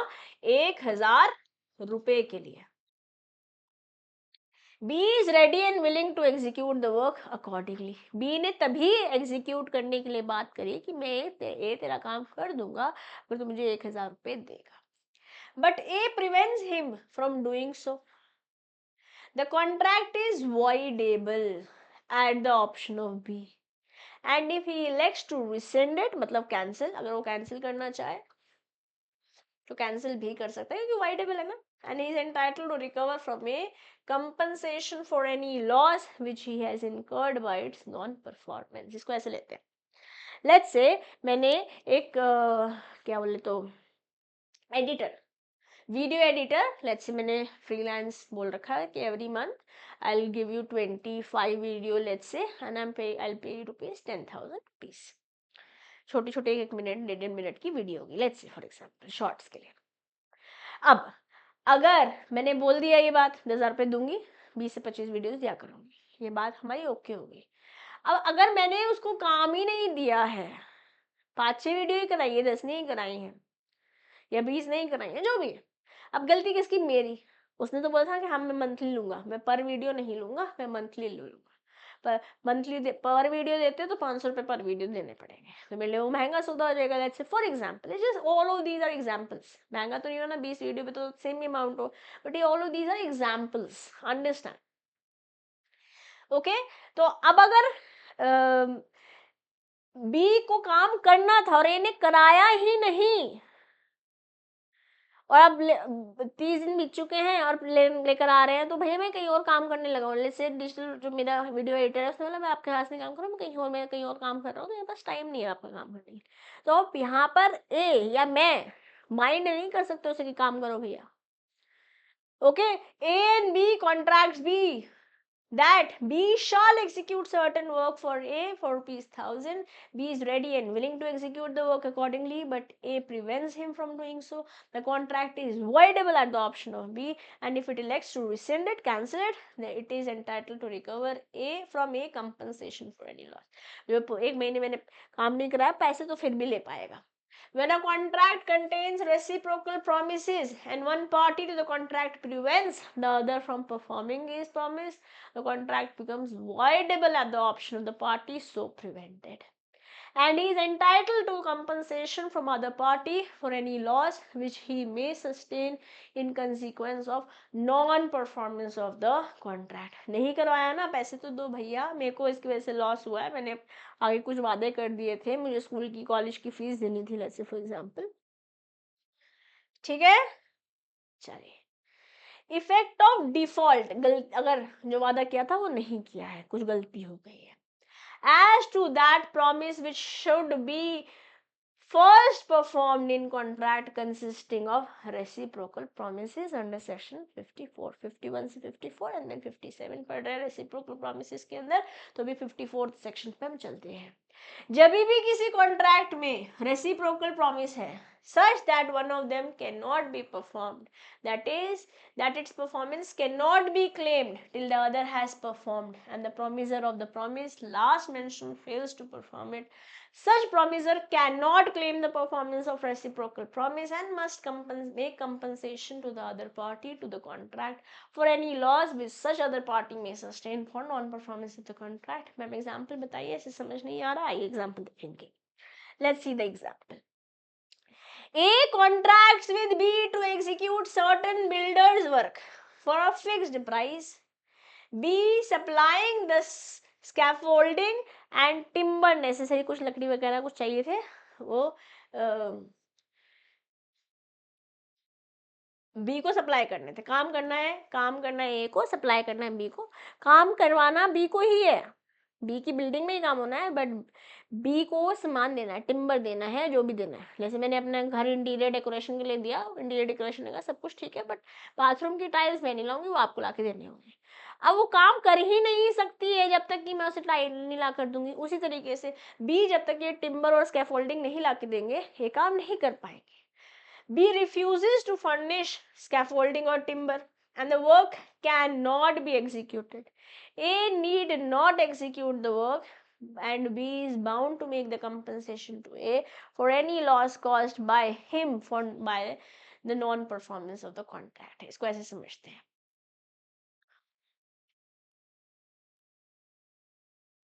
Okay, this is your Disha ma'am. मैंने लिव स्पेस से मैंने एक नया घर लिया है, नया फ्लैट लिया है, लेट्स से फॉर एग्जांपल कि इस फ्लैट का इंटीरियर डेकोरेशन कराना है और उसके लिए मैंने लिव स्पेस को 18 लाख रुपए में पूरा लेट्स से बुक किया. ओके, अब इन्होंने कहा कि किचन एटसेट्रा तो हम सब कुछ कर देंगे, बट जो नो लेट्स से कुछ झूमर लगने हैं, कुछ लैम्प्स लगने हैं, या बाथरूम के अंदर फ्लोरिंग लगवानी है, ओके, या कुछ फर्नीचर, कुछ टैप वगैरह लेकर आने हैं, ये आप ला के देंगे. बाकी पेंट, वॉलपेपर, किचन का काम, कबर्ड एक्सेट्रा ये हम करके देंगे. ऐसा कॉन्ट्रैक्ट में लिखा हुआ था. बट जो ये टाइल्स है और जो ये फिक्सचर्स है, टैप एक्सेट्रा, सिंक एक्सेट्रा, ये आप ला के देंगे. तो अब ये जो नहीं, जब तक मैं नहीं लेकर आती हूँ, वो कैसे काम करेंगे? लिव स्पेस कैसे काम करेगा? मुझे देना पड़ेगा ना लाके. अब लेट्स से फिक्सचर्स जो है मैंने लाकर नहीं दिए, इस वजह से लिव स्पेस से काम नहीं कर पाया. बाकी सारा काम तो कर दिया ना उसने, ये काम नहीं कर पाया. या लेट्स से वो कुछ भी नहीं कर पाया, कुछ सामान मैंने ही लाके देने थे, वो लाके नहीं दिए, तो ये काम कर ही नहीं पाया. बट क्या ये स्टिल पैसे लेने के लिए हकदार है? हाँ, क्योंकि गलती किसकी है? मेरी है. यहाँ पे रेसिप्रोकल प्रॉमिस हुआ था, इन्होंने मुझे काम करके देना था, मैंने इन्हें पैसे देने थे, और यहाँ पे कुछ और वादा भी हुआ था कि मैं सामान ला कर दूंगी, मैं नहीं ला के दूंगी. तो यहाँ पर नॉन परफॉर्मेंस के लिए मैं इन्हें लायबल नहीं मान सकती, और ये कंपनसेशन के भी हकदार हैं. Am I clear to everybody? Event of default गलती किसकी है? मेरी है. यहाँ पे गलती किसकी है? बी की है, तभी उसके वो फ्लैट में काम नहीं हो पाया, जो भी उसकी बिल्डिंग वाला काम है वो नहीं हो पाया है. Am I clear? Very well. Now, reciprocal promises to do things legal and also other things illegal. मान लेते हैं कोई एक ही काम में दो काम है, एक पार्ट लीगल है, एक इलीगल है. जो ये है वो तो कर देंगे, जो ये हम नहीं करेंगे ना. यहाँ पे सेपरेट ही नहीं कर सकता, कुछ लीगल इलीगल सेपरेट नहीं, वहां करेंगे ही नहीं. क्या होगा? Where a person reciprocally promise firstly to do certain things which are legal and secondly under specified circumstances to do other things which are illegal, the first set of promises is contract but the second is void agreement. क्योंकि हमें पता है all illegal contracts are void, all illegal agreements are void. Okay, ठीक है, clear है? तो easy है. जो लीगल है वो कॉन्ट्रैक्ट है, जो इलीगल है वो वॉइड है. ओके, चलिए ये नेक्स्ट टॉपिक भी मैं आज कराना चाहूंगी. एक मिनट में एक गिलास पानी पी के आती हूँ, तब तक आप ये पढ़िए एक बार.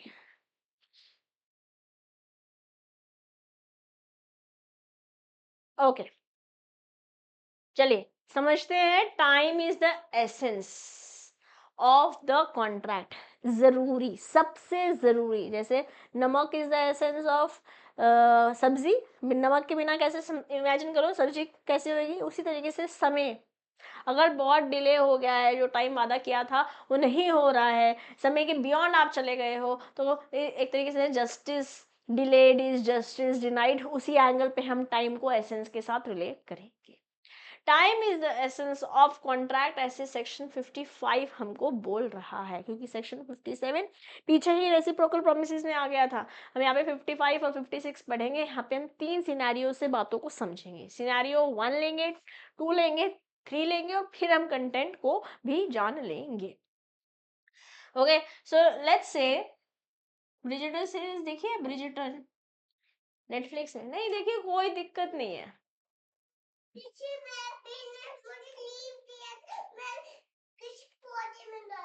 Okay, okay. Do you want to say hi?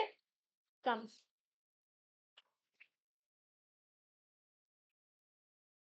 आओ, पापा भी आ जाएंगे क्लास में, नीरू भी आ जाएगी क्लास में। देख, हेलो कर दो, हाय। Hello guys, how are you? चलो, चलिए, let mama teach. चले, bye. Bye bye. ये लो,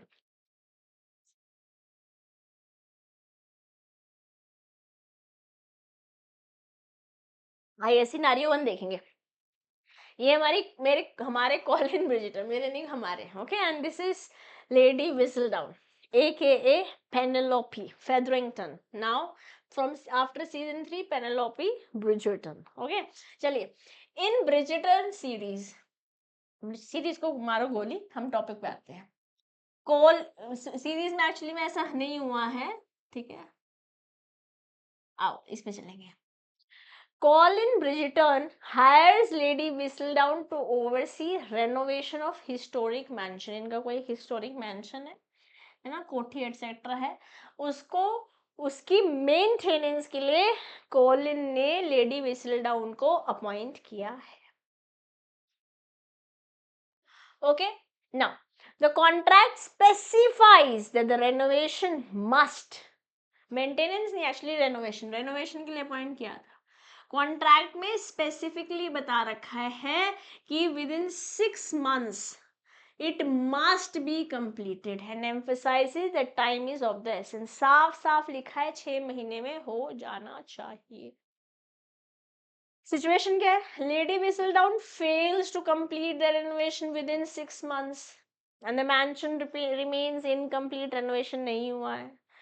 तो क्योंकि कॉन्ट्रैक्ट में स्पेसिफिकली बताया था कि टाइम क्रूशियल है, तो Colin Bridgerton can choose to treat the contract as voidable. He may terminate the contract and seek damages for the delay in completing the mansion.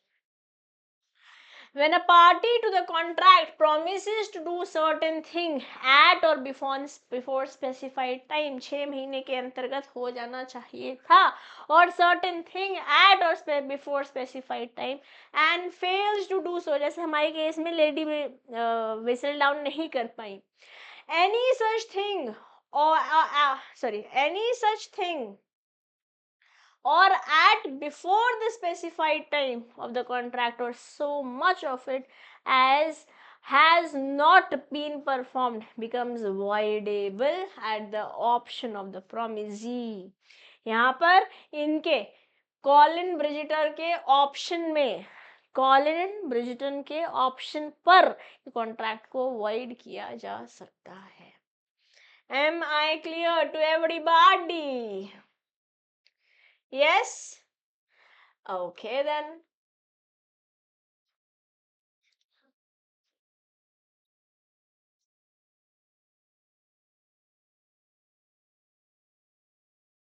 Okay, very well.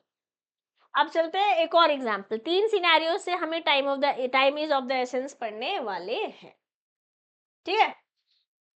अब ये हमारी है Lady Danbury from the same series, देखिए आपने, अच्छी बात है, नहीं देखी कोई दिक्कत नहीं है, ओके। और ये है अगेन वही लेडी विसलडाउन।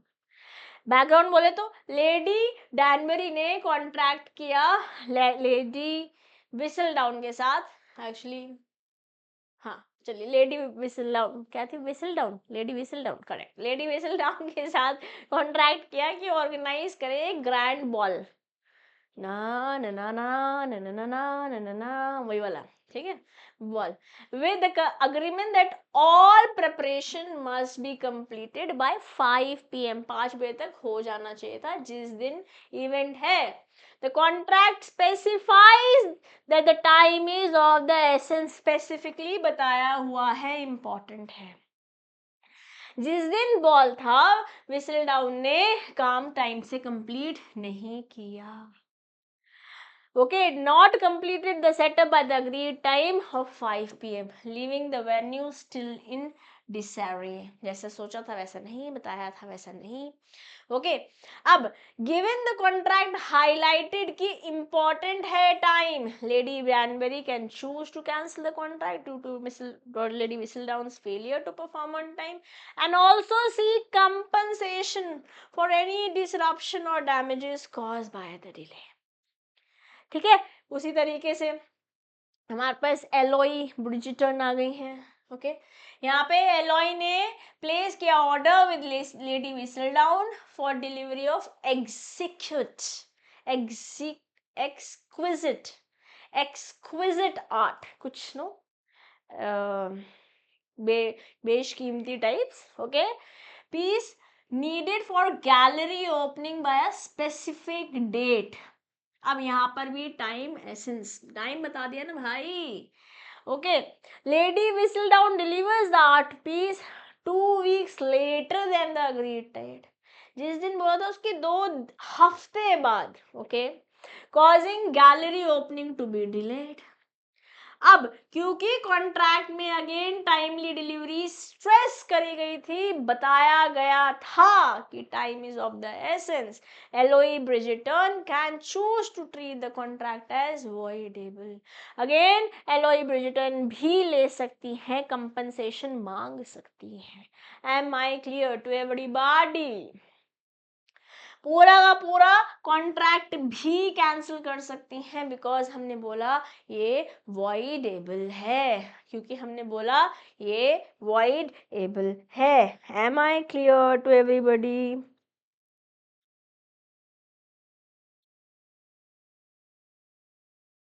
ठीक है जी, चलिए फिर अब आगे बढ़ते हैं। तो हमने पीछे क्या लिखा था, हमने यहाँ पर लिखा हुआ पढ़ा था, voidable हो जाता है at the option of the promisee if the intention of the party was that the time should be of the essence। चाहे वो हमने कॉलिन के केस में देखा, या लेडी डैनबरी के केस में देखा, या एलोई ब्रिजिटन के केस में देखा, तीनों ही केसेस में क्योंकि जो टाइम मेंशन किया गया था, जो वादा किया गया था, वो निभाया नहीं गया। With in the time specified, निभाया तो गया but time was of the essence in all the 3 scenarios and therefore the contract is voidable at the option of the promisee। चाहे वो कॉलिन था, चाहे लेडी डैनबरी थी, चाहे एलोई ब्रिजिटन थी। okay, each of such failure when time is not essential, मान लेते हैं फेलियर तो, बट टाइम इतना इंपॉर्टेंट नहीं था। okay, if it was not intention of the parties the time should be of the essence of the contract does not become voidable। जहाँ time important नहीं है वो कॉन्ट्रैक्ट भी voidable नहीं होता है। okay, but the failure to do such thing at or before the specified time, but the promisee is entitled for the compensation from the promisor for any loss occasioned by such failure। अब मान लेते हैं time is not of essence,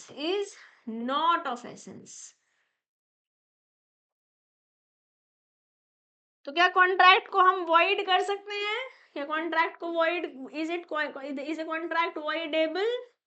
No, the contract is not voidable, but क्या compensation ले सकते हैं for the loss?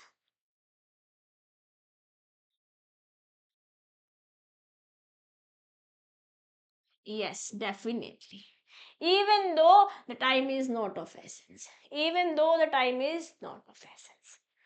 ठीक है, चलिए, effect of acceptance of promise at the time other than the agreed upon time, जो टाइम मान रखा था उसके अलावा. If in case of a contract voidable on account of promisor's failure to perform his promise at the time agreed, the promisee accepts the performance of such promise at any other time apart from the time that was agreed previously. The promisee cannot claim compensation for any loss occasioned by the non-performance of the promisee at the time agreed. उस समय नहीं किया, चलो अभी कर दो, चलो अभी कर दो, जो करवा लिया है उस वजह से अब आप कंपनसेशन नहीं ले पाएंगे प्रॉमिसर द्वारा, है नहीं सॉरी प्रॉमिसी द्वारा. ये दोनों ही कंफ्यूजन हो गया यहाँ पे, तो मैं समझा देती हूँ. लेट्स से ए ने प्रॉमिस किया था बी को कि मैं सामान दे दूंगा इस तारीख तक, ठीक है, नहीं दिया. अब बी ने बाद में दिया, ए ने बी को बाद में दिया, ठीक है, इसमें इसने कहा चल ठीक है. आप क्या कंपनसेशन ले सकते हैं? नहीं ले पाओगे भाई. यहाँ पे ये प्रॉमिसर ही थे, ये प्रॉमिसी ही थी. Okay. Unless at the time of such acceptance he gives the notice to the promiser of the intention to do so. कि समय पर नहीं दिया ना अगर, ठीक है, या समय जब समय पे नहीं दिया बाद में एक्सेप्ट तो कर रहा है, बट उस एक्सेप्टेंस से पहले ही बोल दिया था कि मैं ले तो रहा हूँ बट कंपनसेशन मुझे नुकसान हो उसका खामियाजा आपको भुगतना पड़ेगा. जैसे फॉर एग्जांपल कुछ लहंगा सिलने के लिए दिया मैंने किसी बुटीक पर, मेरे घर से लेट्स से 30 किलोमीटर दूर था, ठीक है. अब बोला था उन्होंने कि इस तारीख को आके ले जाना 6-7 बजे के आसपास. मैं गई, उन्होंने कहा भी रेडी नहीं हुआ है. मैं 30 किलोमीटर ट्रैवल करके गई, मेरे लिए दोबारा जाना बहुत डिफिकल्ट होगा, ठीक है. उन्होंने कहा मैं आप कल ले लेना. ठीक है, मैं कल ले तो लूँगी बट मैं आ नहीं पाऊँगी. या तो आप ओला से सामान को भेजो या फिर अपने किसी बंदे से भिजवाओ, या अगर मैं किसी और से मंगाती हूँ तो उसके पैसे आपको देने पड़ेंगे. इस बात पे अगर अग्रीमेंट हुआ है उस बुटीक के साथ तो फाइन है, तो फिर मैं कंपनसेशन और नहीं मांग सकती. बस ये जो मेरा खामियाजा है वो भुगतना पड़ेगा उन्हें. अदरवाइज मैं ना तो वॉइड कर सकती हूँ इस कॉन्ट्रैक्ट को, बिकॉज मैंने ओके कर दिया है, वॉइडेबल नहीं बन पाता इस सिनेरियो में. Okay. Application of payment where debt to be discharged is indicated. साफ साफ इंडिकेट किया हुआ है. Where a debtor owing several distinct debts to one person. एक ही बंदे ने, ए ने बी से बहुत सारे लोन ले रखे हैं, loan 1, loan 2, loan 3. Okay. Makes payment to him either with express intimation, या तो बता रखा है कि मैंने इसी लोन की पेमेंट करी है, ठीक है. अगर नहीं बताया हुआ है, लेट्स से नहीं बताया हुआ है, तो it will go in the sequence of the loan and this is known as appropriation under Indian contract act 1872. ओके. either with express intimation or under circumstances implying that the payment is to be applied to discharge of some particular debt, the payment if accepted must be applied accordingly. अगर बता दिया कि भाई इसी के लिए देना है, इसी के लिए दे रहा हूँ मैं, इसी के लिए दे रहा हूँ, तो फाइन है. अगर नहीं बताया है तो हम सीक्वेंस ऑफ लॉ में चलेंगे, sorry sequence of debt of loan में हम चलेंगे, ठीक है. चलो एग्जाम्पल लेते हैं. ये टोनी स्टार्क है, किस किसने देखा है? Iron man. हाँ, मार्वल चल रहे हैं हम, मार्वल के एग्जाम समझेंगे नेक्स्ट की बात है. आयरन मैन और कैप्टन अमेरिका के बारे में बात हो रही है. हमारी टोनी स्टार्क और स्टीव रॉजर्स के बारे में हम बात कर रहे हैं. Iron Man has several distinct debts owed to Steve Rogers. Iron Man or Captain America. These include a debt for supplying Avengers equipment, a debt for providing intelligence report, and a debt for security service. 3 तरीके के debt दिए हैं Iron Man ने Captain America को. Tony Stark decides to make, नहीं, Captain America ने Iron Man को दिए हैं, इन्होंने कैप्टन अमेरिका ने इनको लोन दिए 3. अब टोनी स्टार्क बोले तो Iron Man decides to make a payment of rupees of $5 lakh to Steve Rogers बोले तो Captain America. When making the payment, Tony explicitly indicates that this payment is to be applied for the debt of supplying Avenger के equipment. First साफ साफ बता दिया है, तो इसी पे ही कैप्टन अमेरिका को या फिर स्टीव रॉजर्स को टोनी स्टार की ये $5 लाख की पेमेंट को अप्रोप्रिएट या सेट ऑफ एडजस्ट करना होगा. Okay, according to section 59 of Indian Contract Act, since Tony Stark has specified which date the payment is intended to discharge, Steve Rogers must apply those $5 lakh towards the debt for Avengers supply of Avengers equipment. Okay, even though Tony owes other debts to Steve as well, जबकि और पैसे भी देने थे इन दोनों के लिए, but specifically Tony ने स्टीव को बोला था कि भाई ये $5 लाख जो है फर्स्ट डेट के लिए, एवेंजर्स को इक्विपमेंट के लिए जो अपने सप्लाई किए पैसे उसी के लिए ही करने हैं, तो हाँ उसी के लिए ही करना होगा. Okay, A owes B among other debts 1,000 upon promissory note which falls due on 1st June. He owes B no other debt of the amount. On 1st June, A pays rupees 1,000. The payment is to be applied to discharge of promissory note. अब 1,000 रुपए का promissory note है तो उसी के against आप discharge कर दीजिए भाई. ओके, लेट्स से ए ने बी को पैसे देने थे, कुछ और भी देने थे, ठीक है, जिनमें से एक 567 रुपीज थे. B writes to A and demands payment of this sum. A ने 567 दे दिए, तो जो दिए हैं जिसके लिए दिए हैं उसके लिए अप्लाई हो जाएगा. Yes, this payment is to be applied to discharge of the debt of which B had demanded payment. Okay, now application of payment where the debt is to be discharged is not indicated. यहाँ पीछे तो बता रखा था, Tony Stark ने बताया हुआ था, लेट्स से बताया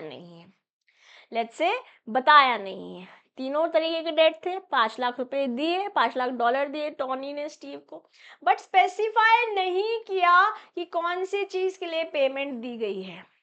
तो सेक्शन 60 बोलता है, सिंस बताया नहीं है टोनी ने कि कौन से डेट को डिस्चार्ज करना है, and there is no other circumstance indicating its application कि स्पेसिफिकली लेट्स से 5 लाख किसी एक स्पेसिफिक डेट को ही ड्यू थे तो वहीं दे देंगे. लेट्स से 5, कहीं ऐसे स्पेसिफिक इन्फॉर्मेशन भी नहीं है, जैसे पीछे हमें बताई थी कि 1,000 रुपये की है कि प्रॉमिसरी नोट था तो उसी के अगेंस्ट चलेगा. 5 लाख का ऐसे स्पेसिफिक कोई इंडिकेशन भी नहीं था. स्टीव रॉजर में यूज एट हिज डिस्क्रिशन, जैसे वो चाहे ये 5 लाख रुपए उसके अगेंस्ट लॉफुली ले सकता है. फॉर एग्जाम्पल, स्टीव ने चूज किया to apply the payment for the debt for providing intelligence report. Intelligence report second number वाली है. Even if the debt is not most urgent or even if it is, recovery might be barred by law enforced regarding the limitations. बोल रखा था 3 साल में लेना है, 3 साल से आगे जा चुका है, उसके बावजूद रॉजर चाहे तो ले सकता है. वैसे अगर हम एप्रोप्रिएशन, एक बैंकिंग में एक कंसेप्ट होता है एप्रोप्रिएशन, अगर हम एप्रोप्रिएशन के थ्रू जाए तो सीक्वेंस ऑफ लोन में चलता है, ठीक है, बट हमारा इंडियन कॉन्ट्रैक्ट एक्ट सेक्शन 60 उसके बारे में बात नहीं कर रहा है. हमारा इंडियन कॉन्ट्रैक्ट एक्ट 60 बोल रहा है अगर स्पेसिफिकली जो बोरोअर है उसने नहीं बताया लेंडर को कि कौन से पेमेंट के लिए डेट सेट ऑफ करना है, तो जो लेंडर है अपनी मर्जी से at his own discretion set of कर सकता है. इंटेलिजेंस रिपोर्ट चाहे टाइम बाद डेट से आगे भी चला गया हो, क्योंकि कोर्ट में नहीं जा सकते ना लिमिटेशन पीरियड के अकॉर्डिंग, कोर्ट आपकी मदद नहीं कर सकता, बट स्टिल आप पैसे लेने के तो हकदार हो ना. इन्होंने उसके लिए $5 लाख को एक्सेप्ट कर लिया है. Okay, where the debtor has omitted to intimate, omitted मतलब भूल गया है, बताया नहीं है, and there are no other circumstances indicating to which debt the payment is to be applied, the creditor may apply it at discretion, अपने मर्जी से.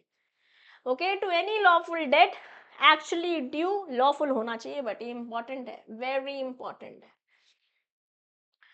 To him from the debtor whether its recovery is or is not barred by the law in force for the timing as per the limitation of suits also. जैसे मैंने limitation law के बारे में here and there bits and pieces में पहले भी बात करी और मैंने अभी भी आपको अच्छे से ये टॉपिक समझा दिया है.